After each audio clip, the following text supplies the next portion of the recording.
My sober journey back in the 1980s consisted of AA meetings, NA meetings, OA meetings, Al-Anon meetings, and for my spirituality, I practiced Buddhism and joined a gay gospel choir, Lavender Light. My name is Eric. Welcome to the craziness that lives inside my head.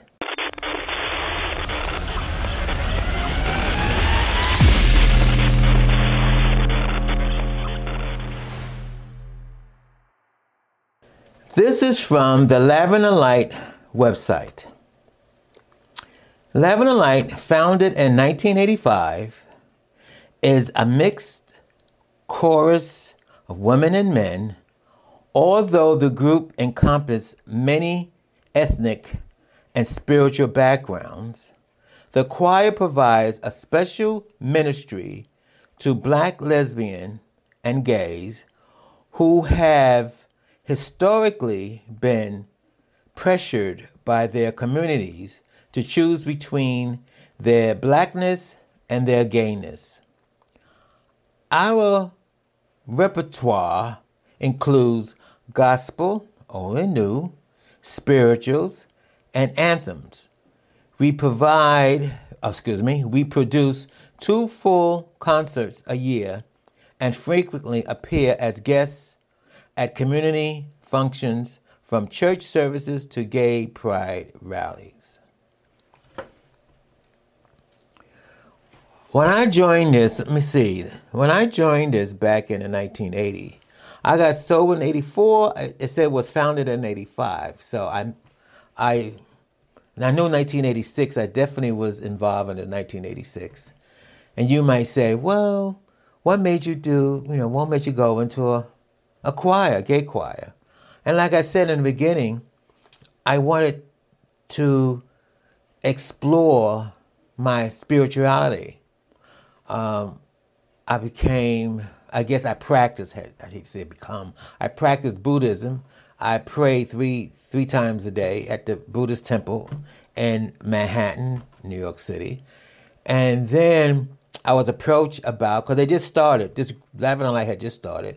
And one of the founders, I can't think of his name today, one of the founders had asked me, was saying, why don't you join this group and blah, blah, blah, blah, blah, blah, And I figured, well, why not? I grew up as a Baptist, even though I wanted to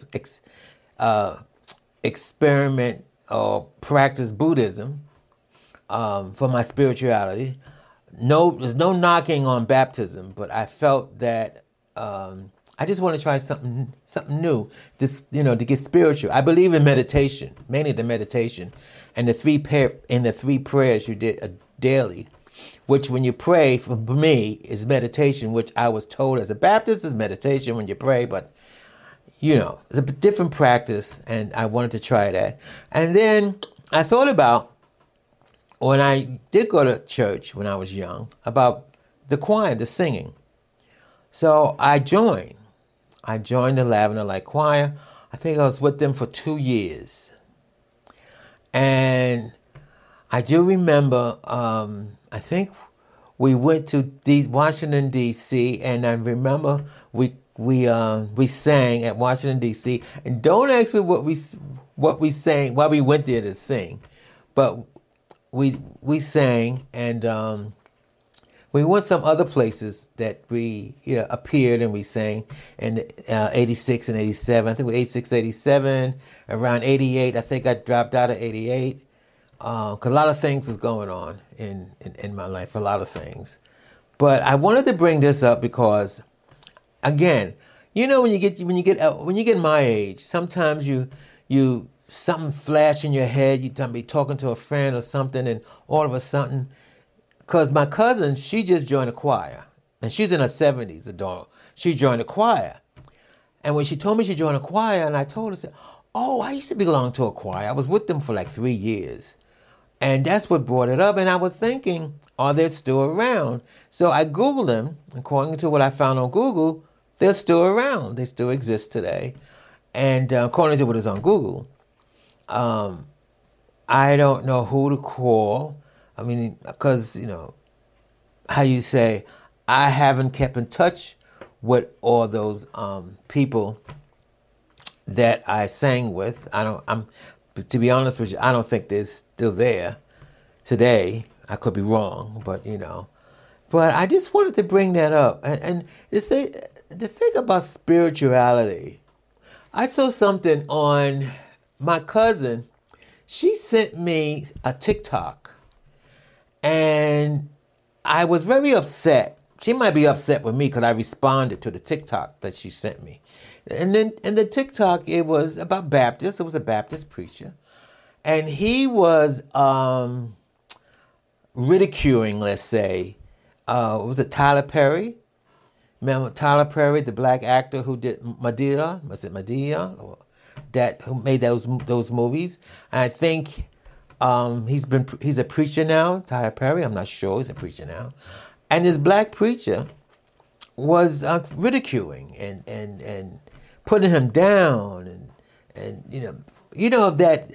that old Baptist, which that's why I wanted to experiment with Buddhism, because growing up with fire and brimstone, and also doomsday and all that, in my opinion, negativity. So I wrote back to my cousin. I said, you know what? I said, he should mind his business. I said, he doesn't know what God have planned for Tyler Perry. That's Tyler Perry. That's between God and Tyler Perry. He should be preaching about brotherhood and fellowship, and not preaching about, oh, he's wrong and you're right. That's the only thing about religion. I don't like when religion's saying our way is right, your way is wrong. There is no right and wrong. And I can't believe how you can believe in, if you believe in God, and you believe that's between God and whoever wanted, that's between God and Perry. That's between God and anybody. There's another guy on Twitter that I've been following. I should say YouTube. I forgot his name. Not that I forgot. I could look his name up, but I don't want to. What got my attention with him, he's a preacher. He was an addict like me, a drug addict or whatever, alcoholic. He got sober and he got religious. I guess he's a preacher now because he's preaching. Because he preached about that. He said he used to do this, but now he found somebody told him about Jesus Christ and blah, blah, blah. Okay, fine. But the thing about him, he's been putting down and exposing Hollywood. So Hollywood is worshiping the devil worshiping. And I said, okay, but this is me. If they want to worship the devil, that's up to them. That's up to them. They the one that got to deal with God. You ain't got to deal with it. Let God deal with it. If just preach about fellowship and treating people hopefully nice, and leave those other people alone. As my grandma would say, just leave those sinners alone. If they're sinning, just leave them alone. You ain't got nothing to do with it. That ain't none of your business. That's what they got to deal with God. That's between them and God. And don't ask me why I started on this thing, because somebody asked me about my cousin joined the choir, and she put all this stuff in my head. You just heard the craziness that lives inside my head.